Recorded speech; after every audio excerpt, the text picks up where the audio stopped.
Bonjour à tous et ravi de vous retrouver. Aujourd'hui, quelques astuces pour essayer de mieux rentrer dans la peau du professeur qui nous est demandé en ce moment suite à la période que nous traversons. Effectivement, et plus que jamais, nous avons plusieurs casquettes à enfiler et puis nous sommes aussi multitâches. Certains alternant télétravail, des tâches ménagères quotidiennes, bien d'autres choses encore, et puis par-dessus tout ça, devenir le professeur des écoles de nos enfants. Alors comment expliquer que nous devons prendre le relais des maîtres, des maîtresses, des professeurs et comment rester aussi dans la bienveillance commune et dans le respect du rythme de chacun? Partageons ensemble quelques conseils pratiques. Je reconnais que d'enfiler la casquette d'un professeur étant moi-même maman d'une adolescente peut nous provoquer quelques appréhensions et quelques difficultés. Alors pour commencer, peut-être demander à nos enfants, à notre enfant, ses ressentis, ouvrir un temps de communication, un temps d'échange, sur tout ce que cela évoque pour lui.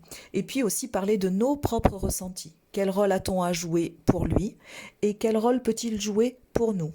Lui, l'interroger sur ce qu'il sait de cette situation et puis qu'est-ce qu'il se dit de tout ce qui se passe autour de lui en ce moment.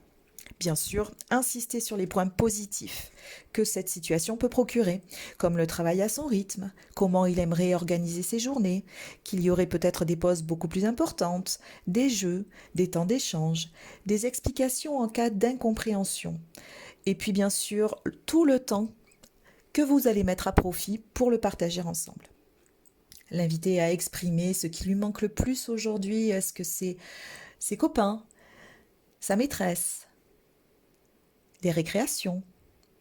Alors pour ceci, peut-être que nous pouvons proposer des échanges téléphoniques, une lettre peut-être, et demander comment installer des temps récréatifs à la maison. Et surtout, vous faire confiance en tant que parent et faire confiance à votre enfant. Mettez au point ensemble un bon fonctionnement pour une meilleure entente. Dans un premier temps, l'interroger sur ses besoins. Comment il voit, comment il perçoit l'école à la maison. Déterminez ensemble le cadre à mettre en place. Créez-vous un planning, des temps de travail, des temps de pause, des temps d'aide, où vous seriez entièrement disponible pour lui. Interrogez-le peut-être sur une éventuelle personne ressource extérieure ou qui fait partie de votre environnement et qui pourrait venir en soutien en cas de difficulté. Amusez-vous, amusons-nous à rentrer ensemble dans la peau du maître, de la maîtresse ou du professeur. Tout dépendra du niveau scolaire de votre enfant. N'hésitez pas à revenir sur tous les points positifs que vous avez énoncés ensemble pour que l'école à la maison devienne ludique et amusante. Revenez peut-être ensemble sur des reportages que vous auriez visualisés, donnez-lui quelques astuces pour une meilleure compréhension, invitez-le à se remémorer des livres qu'il aurait lus et aimés, proposez-lui des images positives pour que les apprentissages soient le plus favorables possible.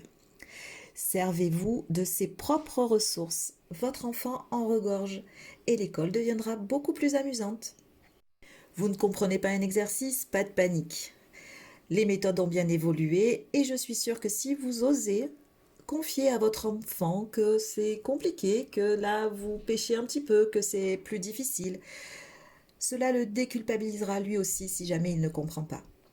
Et puis bien sûr, continuez à l'encourager encore et à le féliciter pour tous ses progrès et toutes ses réussites. Allez, courage, beaucoup de patience. Pour autant, beaucoup de rire aussi, de la bienveillance, du recul si jamais vous en avez besoin. À vous de jouer et n'oubliez pas que pendant cette période un petit peu particulière, vous êtes et vous restez son meilleur atout. Et pour que chacun reste motivé et acteur dans son organisation, mettez-y beaucoup de joie, de bonne humeur. À bientôt!